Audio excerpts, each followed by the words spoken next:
Paper 4 में problem ये है कि इसको बहुत से लोग फिलॉसफी का पार्ट समझ लेते हैं, बहुत से लोग पब्लिक एडमिनिस्ट्रेशन का पार्ट, बहुत से लोग साइकोलॉजी का पार्ट समझ लेते हैं।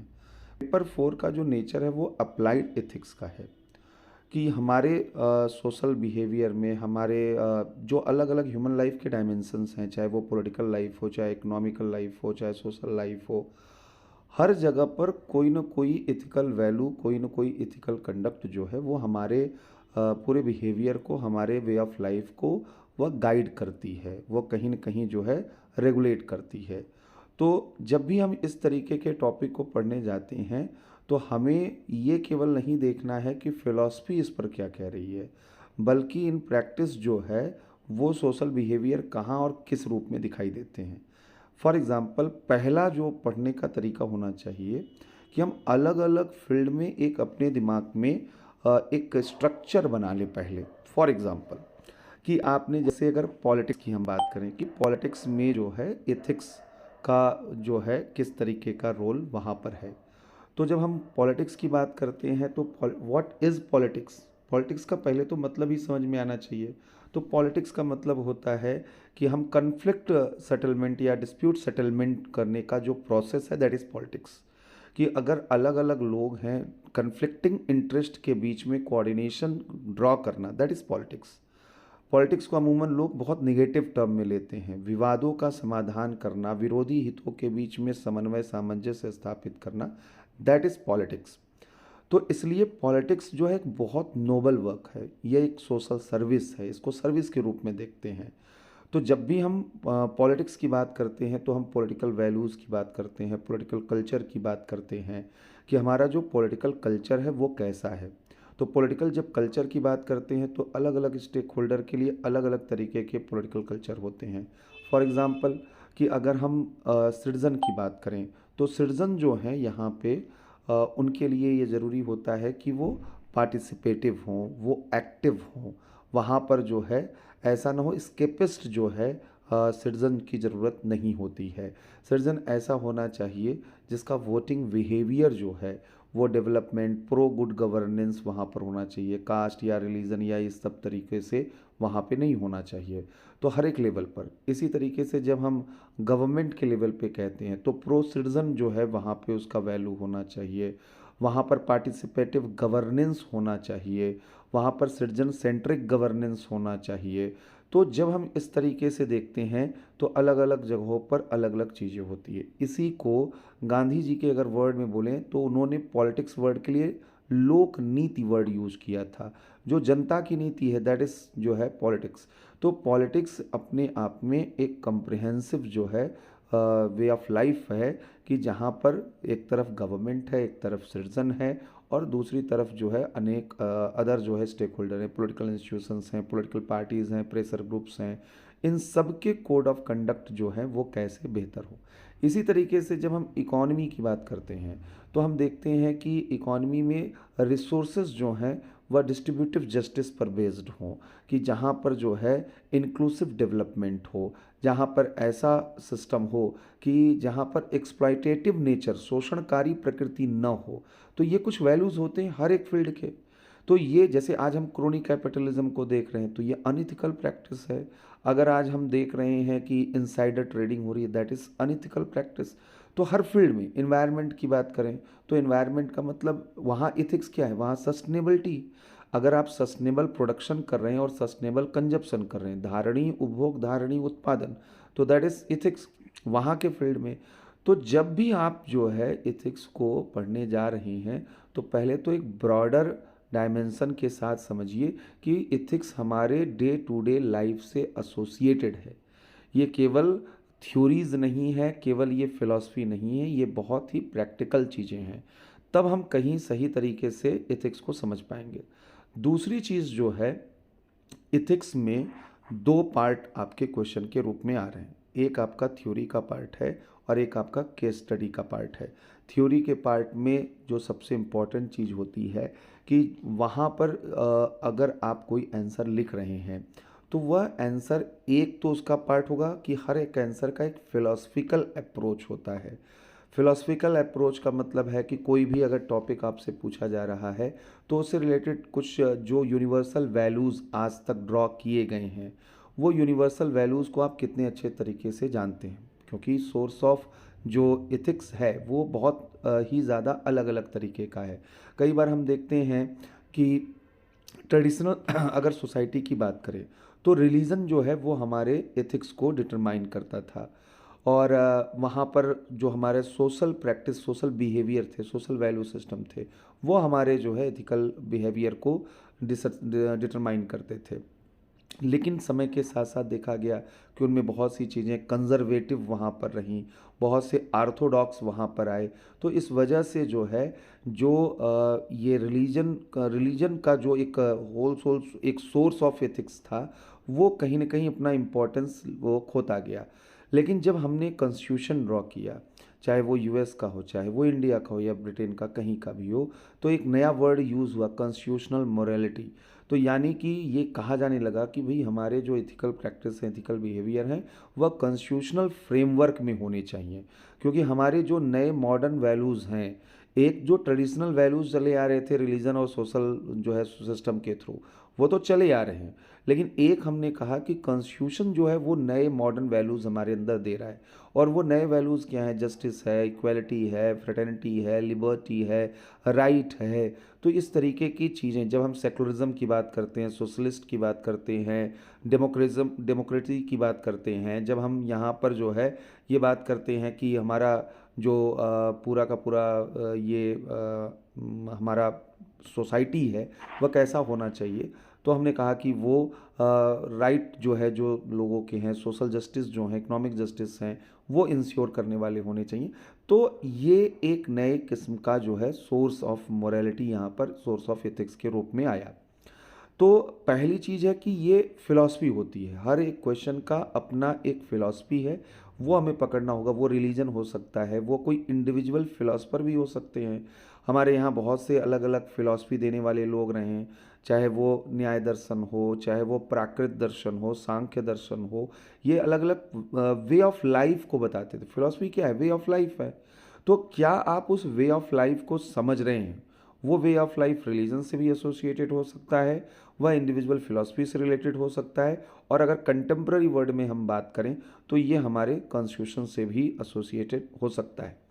आज इंटरनेशनल लेवल पर भी जो है बहुत से ऐसे वे ऑफ लाइफ को क्रिएट करने की कोशिश की जा रही है, जिनको हम इंटरनेशनल लॉ के रूप में देखते हैं, चाहे वो ह्यूमन राइट हो, चाहे वहाँ पर एसडीजी गोल हो। ये सब चीज़ें भी हमारे जो है इथिकल बिहेवियर, इथिकल प्रैक्टिस को जो है डिटरमाइन करती हैं। तो फर्स्ट पार्ट, अगर कोई क्वेश्चन को डील करने जा रहे हैं तो आपको कम से कम ये आइडिया होना चाहिए कि उसका एक फिलोसफिकल एस्पेक्ट क्या है। दूसरा, जब आप आंसर लिखने जाते हैं थ्योरी के पार्ट में, तो वहाँ पर ज़रूरत ये होता है कि आप जो भी आंसर लिख रहे हैं उनके अच्छे एग्ज़ाम्पल वहाँ पर दे सकें, और एग्ज़ाम्पल जो वहाँ पर हैं वो बिल्कुल रियल लाइफ के होने चाहिए। तो कैसे वो किए जा सकते हैं, उनका एक दो चीज़ें हम समझें। पहली चीज़ तो ये है कि हमको एडमिनिस्ट्रेटिव जो प्रैक्टिसेस हैं, जो वेल नोन प्रैक्टिसेस हैं सोसाइटी में जो चल रही हैं, थोड़ा उन पर काम करना होगा। फॉर एग्ज़ाम्पल कि अगर हम बात करें तो एक तो ऑपरेशन सुलेमानी आप में से बहुत से लोगों ने सुना होगा। ये ऑपरेशन सुलेमानी, प्रशांत नैयर हैं केरला के जो है डीएम थे। तो उन्होंने वहाँ पर जो है फूड विद डिग्निटी एक जो है कंसेप्ट पर एक पूरा कैंपेन वहाँ पर चलाया, जिसमें ये था क्राउड फंडिंग से जो है रेस्टोरेंट जो होते हैं उनको पैसा दिया जाता है कि सरकारी विभाग से आपको एक जो है स्लिप मिलेगा और आप कहीं भी रेस्टोरेंट में बैठकर फूड विथ डिग्निटी आप सबके साथ बैठकर खा सकते हैं। तो एक कंसेप्ट यहाँ पर उन्होंने वो क्रिएट किया। इसी तरीके से उन्हीं प्रशांत के बारे में ये कहा जाता है कि वहाँ पर उन्होंने लोगों को इकट्ठा करके उन्होंने वॉलंटरी लोगों ने वहाँ पर अपना जो है टाइम दिया, और एक बहुत बड़ा तालाब था जो गंदा था, उसको साफ़ करने में बड़ा रोल प्ले किया। आर्मस्ट्रांग के बारे में आप सुनते हैं कि क्राउड फंडिंग से 100 किलोमीटर का उन्होंने जो है वहाँ पर रोड कंस्ट्रक्ट किया नागालैंड में। इसी तरीके से भारत के अलग अलग जगहों पर अलग अलग एडमिनिस्ट्रेटर हैं जो नए नए मतलब एडमिनिस्ट्रेटिव प्रैक्टिसेस कर रहे हैं। तो एक लिस्ट हमारे पास होना चाहिए कि ऐसे एडमिनिस्ट्रेटिव प्रैक्टिसेस क्या क्या चल रही हैं। दूसरा यहाँ पर जो है ये भी होना चाहिए कि अलग अलग जो है जगहों पर जो सोशल प्रैक्टिसेस यहाँ पर चल रही हैं, मतलब ऐसी चीज़ें जो चल रही हैं जो सिविक पार्टिसिपेशन को वहाँ पर दिखाती हैं। तो एडमिनिस्ट्रेशन वहाँ पर काम कर रहा है, पब्लिक पार्टिसिपेशन किस तरीके से कहाँ पे देखा जा रहा है। तो उससे भी जैसे राइट टू रिकॉल को लेकर जो है हरियाणा में बात चली लोकल बॉडीज़ में वहाँ पर, या कई जगहों पर जो है राइट टू हेल्थ को लेकर एक पूरा कैंपेन चला आपके राजस्थान में वहाँ पर चला। तो इस तरीके से कुछ कुछ एग्जाम्पल जो हैं वो हमें वहाँ पर लेकर आने होंगे। तो एडमिनिस्ट्रेटिव जो प्रैक्टिसेस हैं वो आपके पास, सोशल प्रैक्टिसेस जो आपके पास चल रहे हैं उनकी एक लिस्ट हमें बनानी होगी जिससे हम एग्जाम्पल में अच्छे तरीके से उस चीज़ को कोट कर सकें। थर्ड यहाँ पर ये देखा जाता है कि जो हम आंसर लिख रहे हैं उनमें सबसे ज़रूरी चीज़ होती है पेपर 4 में की वर्ड का आप कैसे सही तरीके से यूटिलाइजेशन करते हैं। एम्पैथी, सिंपैथी या कंपैशन या इंटीग्रिटी, और ये जब वर्ड यूज़ किए जा रहे हैं तो ये वर्ड केवल यूज़ करने के लिए नहीं है, ये मीनिंग देने वाले वर्ड होने चाहिए। कई बार यहाँ पर ये देखा जाता है कि बहुत से लोग अपने आंसर को लिखने के क्रम में बहुत सी ऐसे वर्ड यूज़ करते हैं जो उस क्वेश्चन से एसोसिएटेड नहीं होता है। तो इसलिए वहाँ पर वो बड़ा ही जो है ऑड सा लगता है कि आपने किस तरीके का आंसर दिया है। तो आपको पहले तो ये अपने माइंड में करना होगा कि जितने भी फाउंडेशनल वैल्यूज़ हैं उनकी एग्जैक्ट डिफिनीशन आपको एकदम से मालूम। ये सेपरेट क्वेश्चन भी आता है थ्योरी वाले पार्ट में, और एग्जैक्ट डिफिनीशन के साथ साथ वहाँ पर आपको उनकी यूटिलिटी मालूम होनी चाहिए। फॉर एग्जांपल इंटीग्रिटी, तो एकदम एग्जैक्ट डिफिनीशन इंटीग्रिटी की क्या है, इंटीग्रिटी का जो रोल है एडमिनिस्ट्रेशन में एज अ होल सोसाइटी में भी क्या है, और एडमिनिस्ट्रेशन में क्या है, इंडिविजुअल लेवल पे क्या है इंटीग्रिटी का रोल है।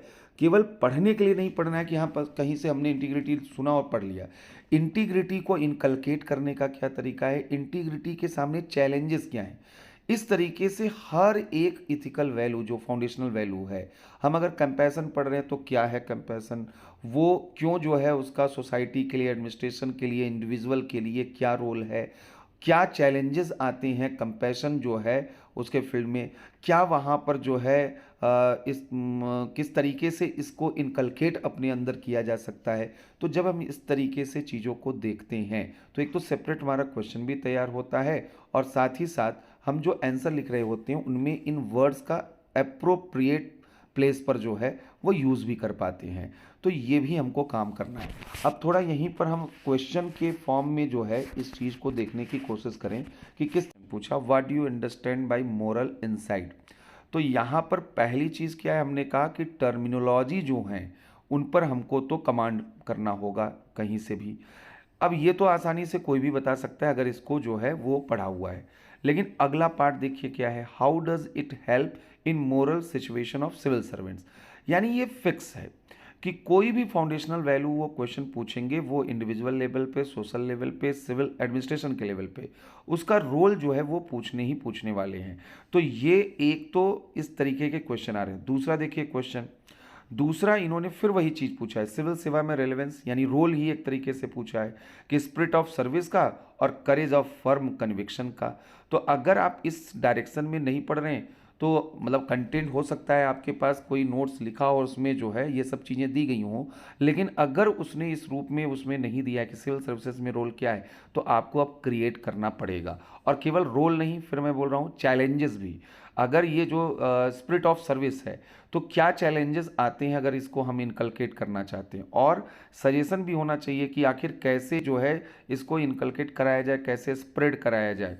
अब आइए फिर यहाँ पर एक और चीज़ देखते हैं, जो इथिक्स का पेपर है वहाँ पर कुछ क्वेश्चन जो हैं वो कमेंट के रूप में आते हैं कि जहाँ पर वो आपसे जानना चाहते हैं कि आपके अपने आइडियाज़ क्या हैं। जैसे इस क्वेश्चन को देखिए, a child learn values by what he observe around him, discuss the role of family and society in the formation of value in the light of this statement. अब ये एक सिंपल क्वेश्चन यहाँ पे, और आप में से आराम से मैक्सिमम लोग इस तरीके के क्वेश्चन को आसानी से डील कर लेंगे। इसलिए डील कर लेंगे क्योंकि फैमिली और सोसाइटी के बारे में आपने इंडियन सोसाइटी में ऑलरेडी पढ़ा हुआ है, तो आप उसी क्वेश्चन के आंसर को यहाँ लिखना स्टार्ट करते हैं। प्रॉब्लम केवल यही है कि कई बार यहाँ पर जो हमने कहा कि क्वेश्चन आएंगे, कभी वो आईआर से जुड़ा हुआ क्वेश्चन आ जाएगा, कभी पॉलिटी से जुड़ा हुआ क्वेश्चन आ जाएगा, कभी सोसाइटी से, कभी इकोनॉमी से। क्यों? क्योंकि हमने कहा एथिक्स के जितने डायमेंशन है वहाँ से क्वेश्चन पूछेंगे जो अप्लाइड एथिक्स है। तो अक्सर आप इंडियन सोसाइटी वाले आंसर यहाँ लिख के आ जाते हैं, इंडियन इकोनॉमी वाले क्वेश्चन लिख के आ जाते हैं, इंडियन पॉलिटी एकदम जनरलाइज्ड वहाँ पर आंसर लिख के आ जाते हैं, तो वहाँ पे नंबर नहीं मिलता है। जो इथिकल जो डायमेंशन है वो गायब हो जाते हैं। इथिकल डायमेंशन कैसे क्रिएट किए जाते हैं, ये हमारे लिए एक बड़ा चैलेंज है। तो जैसे इसी क्वेश्चन को देखें, a child learns values by what he observe around him. तो एक तो अगर इस तरीके के क्वेश्चन आ रहे हैं तो यहाँ पर इस तरीके के स्टेटमेंट को आप सिंपली जो है इस्टेब्लिश करेंगे कि कैसे वो लर्न करता है वैल्यूज़ को, तो आप बताएंगे कि कहाँ कहाँ से करता है। अब अगर सोचिए इसी में थोड़ा सा आपके पास अच्छे फ्रेज हो, अच्छे कंसेप्ट हो, तो आप और अच्छा लिख सकते हैं। फॉर एग्जांपल एक हैकमैन जो है साइकोलॉजिस्ट हैं, उनका एक थ्योरी है स्किल बिगेट स्किल, यानी कौशल से कौशल पैदा होता है।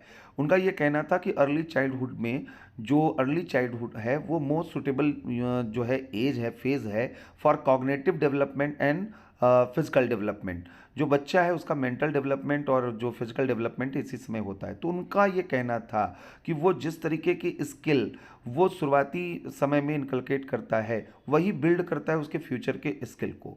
ये भी उसी तरीके से है जिसको हम सोशलाइजेशन, दूसरे शब्दों में बोले तो सोशलाइजेशन है कि हम सोशलाइजेशन के थ्रू सोशल लर्निंग करते हैं, हम सोसाइटी की चीज़ों को सीख रहे होते हैं।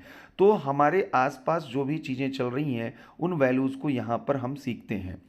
अब यहाँ पर इन्होंने कहा कि भाई इसमें फैमिली और सोसाइटी का रोल जो है यहाँ पर वैल्यूज़ को देने में करिए। तो आपका जो आंसर होगा यहाँ पे ना, वहाँ पर वैल्यूज़ पर बात करना है।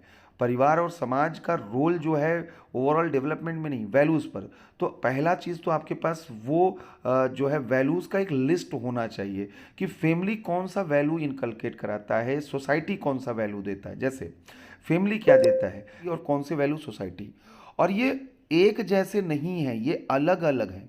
जैसे फैमिली हमें क्या सिखाती है? फैमिली तो पहला जो सबसे इम्पॉर्टेंट चीज़ है सैक्रिफाइसेस करना सिखाती है। फैमिली लव अफेक्शन सिखाती है। फैमिली सपोर्ट सिखाती है। मतलब ऐसे वैल्यूज़ जो हैं जिनमें फेवरिज्म होता है। फैमिली में जो है फेयरनेस नहीं होता है। फैमिली तो फेवरिज्म पे बेस्ड होता है कि हम अपने बच्चों को लेकर ज़्यादा प्रोटेक्टिव होते हैं, हम अपने फैमिली मेम्बर को लेकर ज़्यादा प्रोटेक्टिव होते हैं। तो यहाँ का वैल्यू अलग तरीके का है और सोसाइटी का वैल्यू अलग तरीके का। सोसाइटी आपको टॉलरेंस सिखाएगा, फैमिली में उस तरीके से टॉलरेंस, क्योंकि सोसाइटी में सोशल इंटरेक्शन आपके बढ़ेंगे डिफरेंट डिफरेंट लोगों से। फैमिली में आप हैं तो एक ही जैसे लोग वहाँ पर हैं, तो यहाँ पर आप जो है उतने इंटरेक्टिव नहीं होते। लेकिन सोसाइटी में आप जाते हैं तो सोसाइटी आपको कोहेरेंस सिखाता है, मतलब आप एक एक साथ कैसे रह सकते हो, को एग्जिस्टेंस आपको सिखाता है।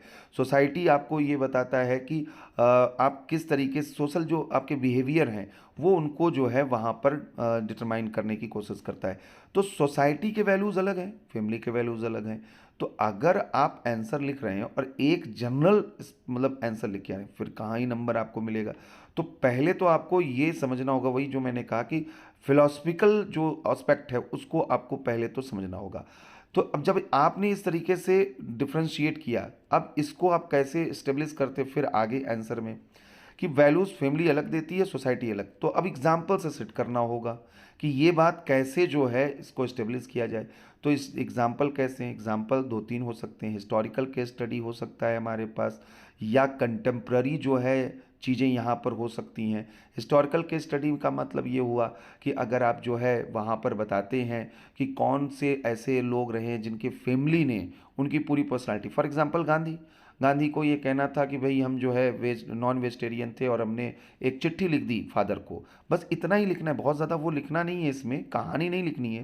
लेकिन अगर आपने एक एग्जाम्पल कोट कर दिया कि गांधी का चेंज ऑफ हार्ट हुआ तब जाकर उन्होंने दुनिया को चेंज ऑफ हार्ट बताने की कोशिश की, तो एक एग्जाम्पल है गांधी जिनको हम कोट कर सकते थे। या इसी तरीके से कंटेम्प्ररी अगर टाइम में हम देखें तो कई तरीके के इशूज़ यहाँ पर आ रहे, जैसे आज जो है इक्वालिटी का सेंस ब्रदर और सिस्टर में इसलिए आ रहा है क्योंकि वहाँ पर जो है फैमिली में दोनों को इक्वली ट्रीट किया जा रहा है। तो अगर इस तरीके के एग्जाम्पल वहाँ पर हम लेकर आते हैं तो कंटेम्प्ररी एग्जाम्पल और हमारे जो है हिस्टोरिकल एग्जाम्पल, तो इस तरीके की चीज़ें आती हैं। फिर क्या होता है कि एग्जाम्पल के साथ साथ कोई अगर हम फिलोसफिकल थिंग से उसको हम जस्टिफाइड कर देते हैं, मतलब किसी ने इस तरीके की बात अगर बोली हो तो किसी रिलीजन में, कॉन्स्टिट्यूशन में, किसी जो है वैल्यू सिस्टम से कभी ऐसी चीज़ निकली हो कि जिन्होंने फैमिली और सोसाइटी के रोल्स के बारे में कुछ बोला हो, तो वो चीज़ जो है यहाँ पे मतलब आप अच्छे तरीके से लिख सकते हैं। तो मान लीजिए नेहरू जी ने कुछ बोला हो, डॉक्टर अंबेडकर ने कुछ बोला हो, गांधी जी ने कुछ बोला हो, या किसी हमने कहा रिलीजन में ऐसा बोला है तो आपने एक दो लाइन उस पर थोड़ा सा लिख दिया। तो अलग अलग ऐसे पॉइंट्स होते हैं जिनसे हमारा आंसर, इथिक्स का आंसर जो है फ्रेम होता है। इथिक्स जनरल स्टडीज़ के तरीके से नहीं होगा। तो हमने यहाँ पर आपको फिर बताया कि क्वेश्चन जो आपके सामने आएंगे वो सोसाइटी के क्वेश्चन होंगे, कभी जो है वहाँ पे इकोनॉमिक्स के क्वेश्चन होंगे। अब एक बार फिर से हम जो है एक दो क्वेश्चन और यहाँ पर देखते हैं तो इससे और ज़्यादा आपको एक आइडिया यहाँ पर लगेगा। तो अभी जो क्वेश्चन देखा था अब उसके आगे देखिएगा यहाँ पे क्वेश्चन। अब ये आईआर से जुड़ा क्वेश्चन आ गया। In the era of globalisation international ethics is the need of hour for ensuring peace and stability among the nations, explain critically. अब अगर इस तरीके से आप इस आंसर को देखें तो फिर यहाँ पर आएगा वही वैल्यू सिस्टम। आपको पहले तो मालूम होने चाहिए कि अगर हम बात करें कि ग्लोबलाइजेशन के इरा में जो ये राष्ट्रों के बीच पीस और स्टेबिलिटी है, इसके लिए इंटरनेशनल इथिक्स जो है वो समय की मांग है। तो क्यों समय की मांग है तो पहले वहाँ पर समझना होगा। तो इसलिए क्योंकि ग्लोबलाइजेशन का मतलब क्या है, तो पीसफुल को एग्जिस्टेंस जो हमारी फिलॉसफी है। और सबसे अच्छा तरीका है इंडियन फॉरेन पॉलिसी की फिलॉसफी की आपके दिमाग में चल रही है, पंचशील हो गया, नैम हो गया, इस तरीके की जो फिलॉसफी है कि यहाँ पर जो है जो फंक्शनल जो है डिपेंडेंसी है, इंटर डिपेंडेंसी जैसे होती है, ऐसे जो है वैल्यू होते हैं हर जगह पर, ये वैल्यूज़ होंगे। तो उन वैल्यूज़ को हमको एक तो कलेक्ट करना होगा। फिर हमने जैसा बताया कि वैल्यू हो गए तो फिर एग्जाम्पल में आएंगे हम। एग्जाम्पल में जो है पीस और स्टेबिलिटी की ज़रूरत आज की मांग क्यों है यहाँ पर, तो दो चीज़ें यहाँ पर हैं। पहला कि हमेशा कोई ना कोई जो है प्रॉस्पेक्ट्स होगा और कोई ना कोई चैलेंज होगा। प्रॉस्पेक्ट्स क्या है, ग्लोबलाइजेशन के समय में इंटरनेशनल इथिक्स के जरिए हम एक अच्छा बेटर वर्ल्ड बना सकते हैं, और अगर हम चाहें तो इसको वर्स्ट वर्ल्ड बना सकते हैं। वर्स्ट वर्ल्ड का एग्जाम्पल क्या है, तो यूक्रेन और रशिया का वॉर चल रहा है, इजराइल फिलिस्टाइन का वॉर चल रहा है, चाइना का हेजोमेनिक बिहेवियर चल रहा है। तमाम तरीके के एग्जाम्पल यहाँ पर आप दे सकते थे। और फिर हमने कहा कि एग्जाम्पल के साथ साथ फिर आप जस्टिफाइड करते हैं, कोई अगर आपको ऐसा कोटेशन वगैरह आ गया। अब इंटरनेशनल एथिक्स में जो है बहुत लोगों के पास नहीं रहते हैं, बहुत लोगों के पास रहते हैं। जैसे वुड्रो विल्सन, बहुत बड़े नाम थे। वुड्रो विल्सन ने कहा था कि भाई लीग ऑफ नेशन या यूनाइटेड नेशन जैसे ऑर्गेनाइजेशन की ज़रूरत क्यों है, क्योंकि उन्होंने कहा कि वर्ल्ड जो है वह एक जू है। ये एक जू है जहाँ पे जो ये एनिमल के फॉर्म में जो है ये नेशन स्टेट जो हैं वो वंडर कर रहे हैं, इधर उधर जा घूम रहे हैं। और अगर इनको जो है हमें सिविलाइज्ड करना है तो हमें एक यूनाइटेड नेशन या लीग ऑफ नेशन जैसा केज बनाना होगा, पिंजरा बनाना होगा, जहाँ पे इनको हम कैद कर दें और हम सिविलाइज्ड कर दें। तो अगर इस तरीके के स्टेटमेंट हम वहाँ पर दे सकें कि इनको सिविलाइज्ड करने के लिए वह इंटरनेशनल ऑर्गेनाइजेशन इन सब की ज़रूरत होती है। तो जब हम यहाँ पर आते हैं फिर यहाँ पर जो है जैसा हमने कहा कि आप इंटरनेशनल इथिक्स के बारे में वहाँ पर बात कर रहे हैं, तो यहाँ पे आपको देखना पड़ेगा आंसर क्या मांग रहा है, एक्सप्लेन क्रिटिकली।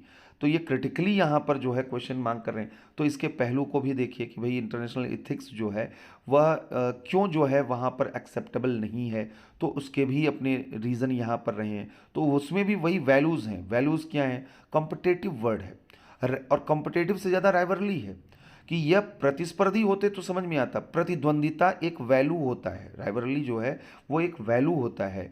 इसी तरीके से अगर हम देखें वॉर को जो है ग्लोरीफाई किया जाता है, war is also a part of ethics. बहुत से कंट्रीज़ जो हैं इसको इथिक्स के रूप में देखती रही हैं। या इसी तरीके से अगर हम देखें हेजोमनी, ये बहुत से कंट्रीज़ की जो है वह अपनी साइकी होती है।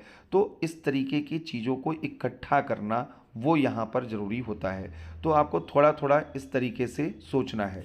तो जैसा हमने कहा कि इस तरीके से जो है एक एक ओरिएंटेशन हमको डेवलप करना होगा। तो हमें कुछ चीज़ें कलेक्टिवली मतलब कि काम करना होगा अगर इथिक्स पे हमको अच्छे मार्क्स वहाँ पे लेकर आने हैं। तो हमने कहा कि आपको पहला काम जो है वो जो टर्मिनोलॉजी हैं एथिकल जो हैं उन पे काम करना होगा। कौन कौन से एडमिनिस्ट्रेटर हमारे यहाँ, कौन कौन से ग्रेट जो है पर्सनालिटीज़ हैं जिनके एथिकल कोड हैं वो हमारे पास हैं। कॉन्स्टिट्यूशन में खासकर फंडामेंटल ड्यूटीज़ आपको मालूम होनी चाहिए।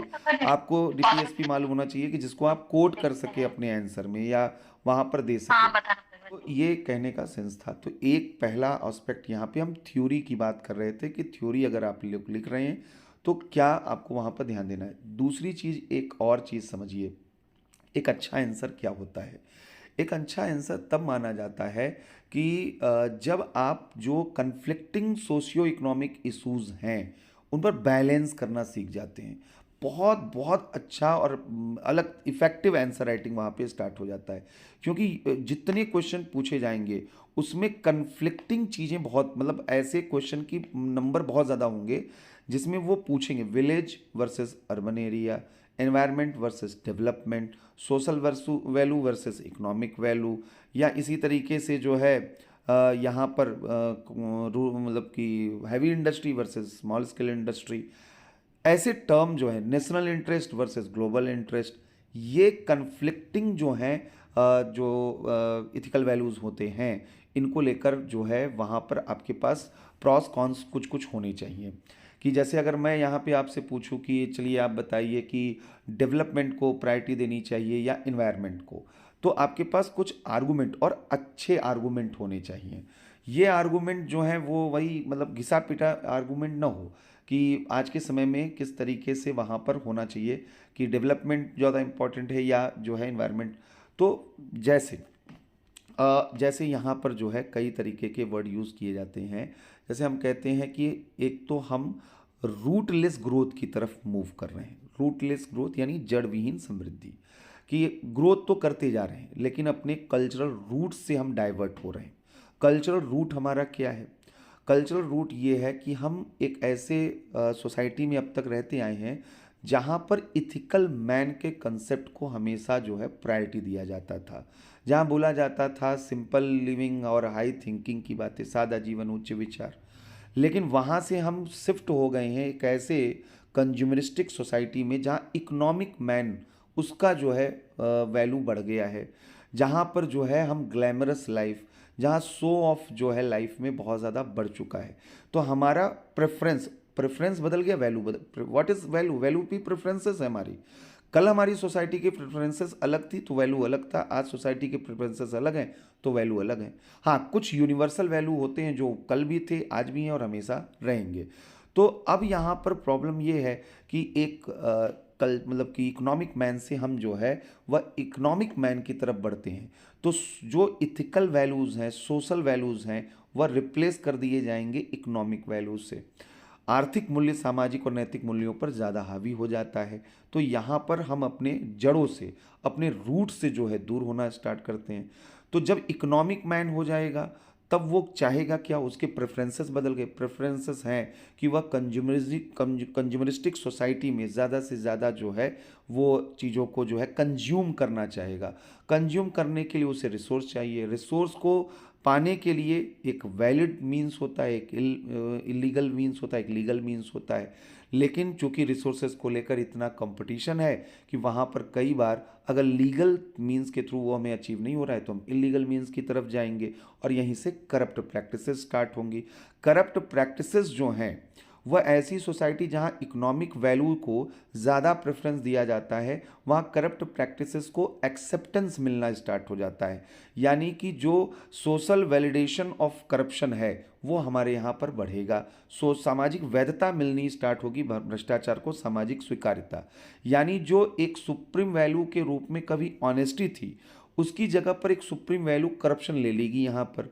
कि जो करप्ट लोग हैं उनको लोग उनका एग्जाम्पल देंगे कि वो देखो कितने अमीर हैं, भले ही वो करप्ट तरीके से हैं, कितना अच्छा जीवन जीते हैं। हमें मालूम है जिन लोगों की हम तारीफ करते हैं या जिनसे हम मिसमराइज रहते हैं, इन्फ्लुएंस रहते हैं, हमें मालूम है कि उन्होंने करप्शन के ही थ्रू वो सारी चीज़ें बनाई हैं, लेकिन हम उनको अप्रिशिएट करते हैं। तो सोसाइटी में इस तरीके के चेंजेस वहाँ पर आए हैं। अब ऐसे डिस्कोर्स जब हम क्रिएट करते हैं, इस पर काम करते हैं, तो हमारा आंसर थोड़ा अलग तरीके का होता है। इसी तरीके से अगर हम बात करें फ्यूचरलेस ग्रोथ कि आज ये सब जो इथिकल डायलेमा हैं उनको ये रिप्रेजेंट करने वाले वर्ड हैं। तो हम जब फ्यूचरलेस ग्रोथ की बात करते हैं तो हम कहते हैं कि भाई पहले के समय में हर एक चीज़ नेचर सेंट्रिक हुआ करता था, या विथ नेचर, नेचर सेंट्रिक भी ना बोले, ह्यूमन विथ नेचर जो है वो एक सिम्बॉटिक रिलेशन हुआ करता था। हम जो है नेचर को का वर्शिप किया करते थे, हम जो है वाइल्ड लाइफ का वर्शिप किया करते थे, और यहाँ पर जो है नेचर को कंजर्व करना, प्रोटेक्ट करना, ये कल्चरल एस्पेक्ट हुआ करता था। जो त्यौहार फेस्ट होते थे, जो कल्चरल प्रैक्टिसेस होती थी, वो इसी तरीके से कोई भी हम देखें यहाँ पर जो है त्यौहार हमारे यहाँ जितने भी रहें। लेकिन वहाँ से हमने जो है वही कंज्यूमरिस्टिक जब सोसाइटी स्टार्ट होगी तो हम जो है अनसस्टेनेबल जो है कंजप्शन और प्रोडक्शन करना स्टार्ट करेंगे। जब आप अनसस्टेनेबल प्रोडक्शन करेंगे तो इसका मतलब है कि आप नेचर को डिस्ट्रॉय कर रहे हैं, आप डिफॉरेस्टेशन कर रहे हैं, मिनरल्स जो है आप एक्सट्रैक्ट कर रहे हैं, और उससे माइन से जो सैंड निकल रहा है, जो वहाँ से जो है सॉइल निकल रहा है, डस्ट निकल रहा है, तमाम तरीके के अदर जो है एलिमेंट्स निकल रहे हैं, तो पोल्यूशन वो क्रिएट कर रहे हैं वहाँ पर। तो एक तरफ अनसस्टेनेबल जो है प्रोडक्शन हो रहा है, और अनसस्टेनेबल जब कंजप्शन हम करेंगे तो बहुत से प्रॉब्लम्स यहाँ पर हमको लाइफ में होनी स्टार्ट होंगी। हम जो है अपने घरों में तमाम तरीके की सुविधा की चीज़ें लेकर चल रहे हैं, लेकिन हम फिजिकल एक्टिविटीज़ नहीं कर रहे हैं, हम बहुत ज़्यादा जो है फिजिकल वर्क नहीं कर रहे हैं। तो इसका रिजल्ट क्या हो रहा है कि एक तो नेचर जो है उसके ऊपर खतरा हो रहा है, और इंडिविजुअल लेवल पे देखा जाए तो हमारा बॉडी का भी अपना एक नेचर, एक टेम्परामेंट होता है, वो टेम्परामेंट चेंज होता रहा है। लाइट पोल्यूशन आ रहा है, तो हम हमारा जो पूरा का पूरा एक बैलेंस होना चाहिए, हमारा बायोलॉजिकल क्लॉक, वो वहाँ पर डिस्टर्ब होता जा रहा है पूरी तरीके से। दिन रात हो गया, रात दिन हो गया, यानी नेचर के लॉ को इनक्रोच हम कर रहे हैं। तो सीधा सा मतलब है कि उसका रिजल्ट जो है वो पॉजिटिव तो नहीं आएगा। तो इन सब चीज़ों को जब हम समेटते हैं तो हमें दिखता है फ्यूचरलेस ग्रोथ, कि ग्रोथ में हम बहुत आगे बढ़, हम एआई तक पहुंच गए हैं, लेकिन फ्यूचर कहाँ दिख रहा है, उसके लिए क्या वहाँ पर एफर्ट्स हमारे द्वारा लिए जा रहे हैं। तो एक तो ये भी यहाँ पर इशू आ रहा है। तीसरा इसी तरीके से एक वर्ड होता है वाइसलेस ग्रोथ, यानी कि ग्रोथ तो हो रहा है, जब हम डेवलपमेंट और बाकी चीज़ों का हम कंट्रास्ट हमने कहा ना ये चल रहा है, तो अगर इस तरीके के वर्ड देखें तो हम वाइसलेस ग्रोथ की तरफ बढ़ रहे हैं। वाइसलेस ग्रोथ का मतलब क्या है कि हम ये देख रहे हैं कि ग्रोथ तो हो रहा है, बहुत अच्छे से ग्रोथ हो रहा है, लेकिन यहाँ पर प्रॉब्लम ये है कि क्या वीकर सेक्शन का पार्टिसिपेशन है, क्या उनकी वॉइस को जो है वो रिकॉग्नाइज किया जा रहा है, या कहीं उनके वॉइस को सप्रेस किया जा रहा है। तो जवाब है कि यहाँ पर जो भी पावरफुल, माइट इज़ राइट की तरफ हम सोसाइटी हमारी आगे बढ़ रही है। अगर हम यहाँ पर देखें जो रशिया और यूक्रेन के बीच में हो रहा है, या दुनिया के अलग अलग कोने में जहाँ कहीं भी कन्फ्लिक्ट हो रहा है, तो कन्फ्लिक्ट का नेचर क्या है, वहाँ पर रिफ्यूजी की बातों को कौन सुन रहा है। आज बहुत से आइलैंड जो है वो सबमर्ज होने वाले हैं, डूबने वाले हैं, वहाँ पर जो क्लाइमेट रिफ्यूजी हैं उनकी बातों को कौन सुनने वाला है। तो क्लाइमेट जस्टिस की कोई बात नहीं कर रहा है, क्योंकि वो इशूज़ जो हैं वीकर लोगों के हैं। जो बड़े लोग हैं, बड़ी कंपनियां हैं, बड़े मतलब इंडिविजुअल हैं, तो उनका जो है अपना जो है डोमिनेंस वहाँ पर दिख रहा है। तो हम सोसाइटी से लेकर इंटरनेशनल लेवल तक देखें तो लोगों की जो वीकर सेक्शन है उसकी आवाज़ वहाँ पर दबाई जाएगी। तो ये एक बड़ा ये मतलब खतरा है वाइसलेस ग्रोथ का। और इसी तरीके से एक और चीज़ है रथलेस ग्रोथ, यानी निष्ठुर समृद्धि, कि हमारे यहाँ पर ग्रोथ हो रहा है लेकिन वो इंक्लूसिव इन नेचर नहीं है, वह पार्टिसिपेटिव इन नेचर नहीं है। वहाँ पर रिसोर्सेज जो हैं वह हैंडफुल लोगों के हाथों में जो है कुछ लोगों के ही हाथों में पूरी तरीके से कंसंट्रेटेड है, जिनको हम क्रोनिक कैपिटलिज्म कह रहे हैं। मोनोपोलिस्टिक बिहेवियर हमारी सोसाइटी में देखने को मिल रहे हैं। यहाँ पर जो है जो वीकर सेक्शन है वह सोशली इकोनॉमिकली एक्सक्लूडेड वहाँ पर होता जा रहा है। तो जब हम इस तरीके से कंट्रास्ट को एक जगह पर क्रिएट करें तो आप खुद सोचिए कि आपके पास अच्छे वर्ड्स होंगे, अच्छा थीम होगा, आप वहाँ पर अच्छे तरीके से आंसर लिख सकते हैं। तो कुछ कुछ अच्छे अच्छे थीम, अच्छे वर्ड, अच्छे डिबेट डिस्कोर्स, ये लेकिन वही है कि जहाँ पर जो है जो दो अपोजिट जो है चीज़ें हैं, जब आप उनको बैलेंस बनाने की कोशिश करते हैं तो ये काम आप कर सकते हैं। अब अगर ये आप खुद से कर सकें सो फार सो गुड है, नहीं कर पाएंगे तो हम करवा सकते हैं यहाँ पर कुछ कुछ चीज़ें जो वहाँ पर हैं, क्योंकि मैंने कहा कि भाई पेपर 4 मेरा कोई क्लेम नहीं है कि ये मेरा स्पेशलाइजेशन का जोन है। मैं आप लोगों के मेंटोरशिप का काम कर रहा हूँ, तो इसका मतलब केवल ये है कि हम आपको एक जनरल चीज़ें आपको हम बता सकते हैं कि आपका आंसर कैसे इम्प्रूव हो सकता है, कैसे अच्छे पॉइंट्स दिए जा सकते हैं।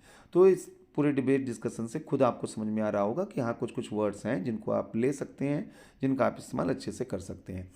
तो हम एक काम ये कर सकते हैं कि ऐसे कुछ कुछ जो डिबेट हैं जो हम मुझे लगता है कि आ सकता है, मैं उन डिबेट पर जो है वहाँ पे काम कर लूँगा। तो अभी फ़िलहाल आज थ्योरी वाला टॉपिक पे मुझे डिस्कस करना था, वो मैंने कर लिया। अब कल हम केस स्टडी पे जो है डिस्कस करेंगे।